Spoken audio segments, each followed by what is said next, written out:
cannot retain a true and clear vision of wealth if you are constantly turning your attention to opposing pictures, whether they be external or imaginary. Do not tell of your past troubles of a financial nature. If you have had them, do not think of them at all. Do not tell of the poverty of your parents, or the hardships of your early life.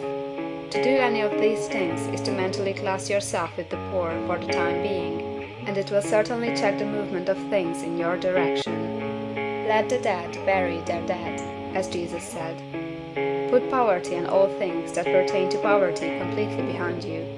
You have accepted a certain theory of the universe as being correct, and are resting all your hopes of happiness on its being correct. And what can you gain by giving heed to conflicting theories?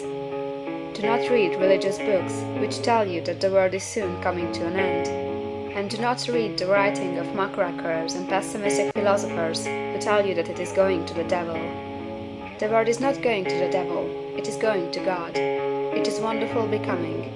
True, there may be a good many things in existing conditions which are disagreeable, but what is the use of studying them when they are certainly passing away, and when the study of them only tends to check their passing and keep them with us? Why give time and attention to things which are being removed by evolutionary growth, when you can hasten their removal only by promoting the evolutionary growth as far as your part of it goes? No matter how horrible and seeming may be the conditions in certain countries, sections, or places, you waste your time and destroy your own chances by considering them. You should interest yourself in the world's becoming rich. Think of the riches the world is coming into, instead of the poverty it is growing out of.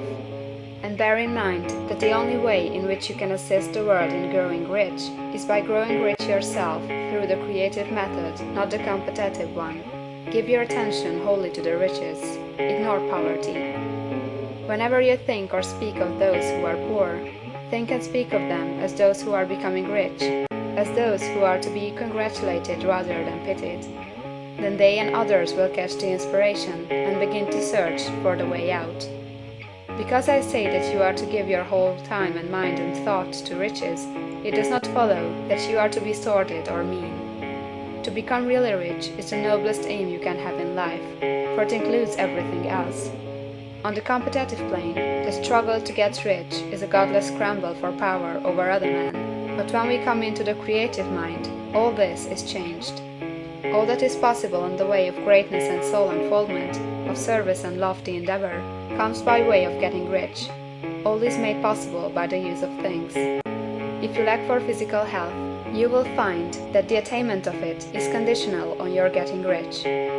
Only those who are emancipated from financial worry and who have the means to live a carefree existence and follow hygienic practices can have and retain health.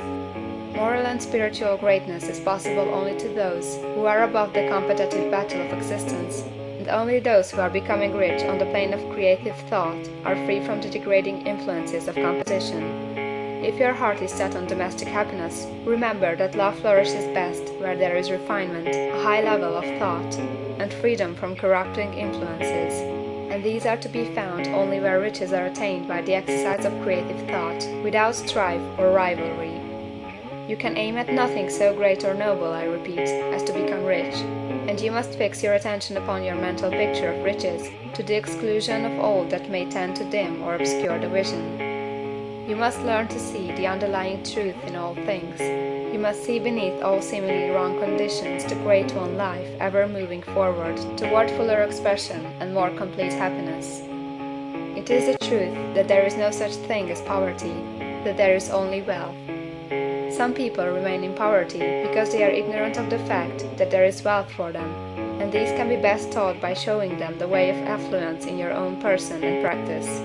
Others are poor because, while they feel that there is a way out, they are too intellectually indolent to put forth the mental effort necessary to find that way and by travel it, and for these the very best thing you can do is to arouse their desire by showing them the happiness that comes from being rightly rich.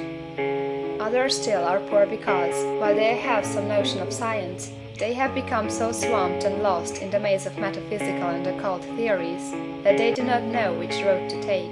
They try a mixture of many systems and fail in all. For these again the very best thing to do is to show the right way in your own person and practice. An ounce of doing things is worth a pound of theorizing. The very best thing you can do for the whole world is to make the most of yourself. You can serve God and man in no more effective way than by getting rich. That is, if you get rich by the creative method and not by the competitive one. Another thing, we assert that this book gives in detail the principles of the science of getting rich, and if that is true, you do not need to read any other book upon the subject. This may sound narrow and egoistical, but consider, there is no more scientific method of computation in mathematics than by addition, subtraction, multiplication, and division. No other method is possible. There can be but one shortest distance between 2 points.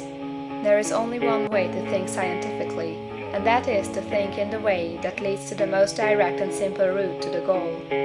No man has yet formulated a briefer or less complex system than the one set forth herein. It has been stripped of all non-essentials. When you commence on this, lay all others aside. Put them out of your mind altogether. Read this book every day. Keep it with you, commit it to memory, and do not think about other systems and theories.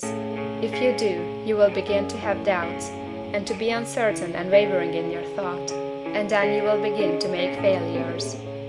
After you have made good and become rich, you may study other systems as much as you please, but until you are quite sure that you have gained what you want, do not read anything on this line but this book, unless it be the authors mentioned in the preface.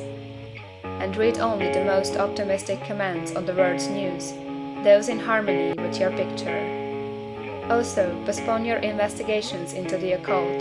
Do not dabble in theosophy, spiritualism, or kindred studies. It is very likely that the dead still live and are near, but if they are, let them alone. Mind your own business. Wherever the spirits of the dead may be, they have their own work to do and their own problems to solve, and we have no right to interfere with them. We cannot help them, and it is very doubtful whether they can help us, or whether we have any right to trespass upon their time if they can. Let the dead and the hereafter alone, and solve your own problem, get rich. If you begin to mix with the occult, you will start mental cross-currents, which will surely bring your hopes to shipwreck. Now, this and the preceding chapters have brought us to the following statement of the basic facts. There is a thinking stuff from which all things are made, and which, in its original state, permeates, penetrates, and fills the interspaces of the universe. A thought in this substance produces the thing that is imaged by the thought. Man can form things in his thought, and, by impressing his thought upon formless substance, can cause the thing he thinks about to be created. In order to do this, man must pass from the competitive to the creative mind. He must form a clear mental picture of the things he wants, and hold this picture in his thoughts with the fixed purpose to get what he wants, and the unwavering faith that he does get what he wants, closing his mind against all that may tend to shake his purpose, dim his vision, or quench his faith. And in addition to all this, we shall now see that he must live and act in a certain way.